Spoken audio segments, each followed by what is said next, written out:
Willkommen im Filoro TV-Studio. Ein großes Wort geistert durch die Medien und die Diskussionen, die Parität. Von vielen wird es ganz ehrfurchtsvoll ausgesprochen. Wir haben dazu auch einige Fragen aus unserer Community bekommen und deshalb sprechen wir heute darüber, was Parität ist und welche Auswirkungen sie für uns alle hat. Ich bin Joachim Brandl, schön, dass Sie wieder mit dabei sind.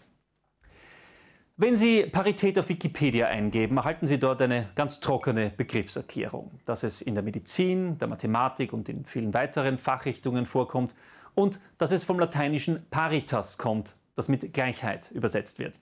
Übrigens, wenn man in Wien seine Schulden begleicht, ist man heute noch pari. Im Finanzsektor bedeutet die Parität, dass zwei Währungen gleich viel wert sind. Und wenn wir in Europa davon reden, dann meinen wir meistens, dass der Euro und der Dollar gleich sind. Ein Euro also genau oder fast genau einen Dollar wert ist und umgekehrt. Damit haben wir den Begriff erklärt. Aber warum ist er derzeit so präsent? Weil der Euro im Sommer eine magische Grenze erreicht hat. Er war genauso viel wert wie ein Dollar. Wir hatten also die Parität erreicht. Anfang September ist der Euro dann sogar unter 0,99 Dollar gefallen. Und das ist deshalb so bemerkenswert, weil es zum ersten Mal seit 2002 passiert ist. Die letzten 20 Jahre war der Euro also immer stärker als der Dollar.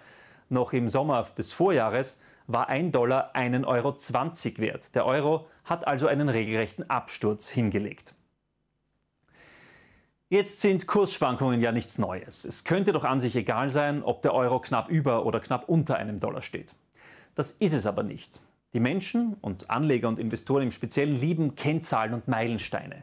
Und die Parität ist eine solche psychologische Schwelle, auf die die Märkte und die Wirtschaft reagieren. Zuerst wollen wir uns aber anschauen, warum es überhaupt zu dieser Parität gekommen ist. Erstens.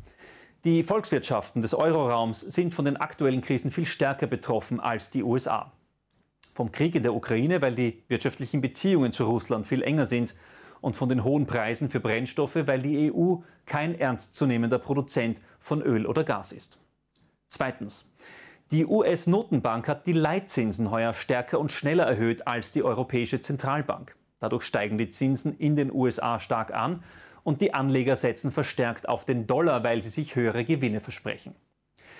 Und drittens bleibt der US-Dollar die wichtigste globale Währung. Das macht ihn zu einem sicheren Hafen. Viele Menschen wollen sich mit Dollar eindecken. Alle drei Faktoren führen dazu, dass die Nachfrage nach dem Dollar steigt. Und was jeder will, wird teurer. Der Dollarkurs steigt, der Euro wird weniger attraktiv, sein Wert sinkt. Wir wissen jetzt also, was Parität bedeutet und warum sie im aktuellen Fall erreicht wurde. Schauen wir uns jetzt an, welche Auswirkungen sie auf die Wirtschaft hat. Das kommt immer darauf an, von welcher Seite aus man die Lage betrachtet. Unternehmen aus dem Euroraum, die ihre Waren in Länder außerhalb der Eurozone exportieren, profitieren normalerweise von einem schwachen Euro. Kundinnen und Kunden aus anderen Währungsregionen kaufen bei uns dann nämlich billiger ein. Das steigert den Absatz und damit auch den Ertrag. Davon haben wiederum auch die Angestellten dieser Exporteure was. Je besser es für die Firma läuft, desto sicherer ist der Arbeitsplatz. Umgekehrt natürlich werden Importe von Waren und besonders von Rohstoffen von außerhalb der Eurozone teurer. Und weil die Unternehmen diese Preise natürlich an uns alle, also an die Kundinnen und Kunden weitergeben, wird auch das tägliche Leben immer teurer. Das kann wiederum eine Lohnpreisspirale in Gang setzen. Wegen der höheren Preise verlangen Arbeitnehmerinnen höhere Löhne. Die Unternehmen könnten diese wieder durch höhere Preise finanzieren. Die Inflation würde also weiter angeheizt werden. Natürlich ist von all dem auch das Gold betroffen. Wir haben vor kurzem hier ja ein Video veröffentlicht und ausführlich darüber gesprochen, welche Faktoren den Goldpreis beeinflussen. Den Link finden Sie übrigens gleich hier unter dem Video. Grundsätzlich gilt, dass ein schwacher Euro in Bezug auf den US-Dollar den Goldpreis in Dollar eher sinken lässt.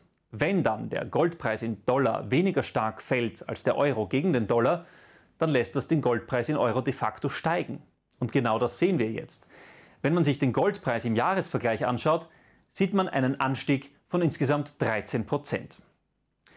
Die Parität ist eigentlich nicht mehr als eine Markierung auf einem Wechselkurs, aber eben eine sehr wichtige Markierung. Sie zeigt auf, in welche Richtung sich die Kurse bewegen und beeinflusst damit maßgeblich die Stimmung und damit eben auch die Handlungen der Anleger.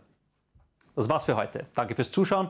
Wenn Sie eine Frage an uns haben, einfach ein Mail schicken an tvstudio@filoro.com oder unter dem Video einen Kommentar hinterlassen. Und wenn Sie dann unten auf den roten Button klicken, können Sie uns auch gleich abonnieren und bekommen regelmäßig spannende Updates zum Thema Gold und anderen Fragen aus der Wirtschaft.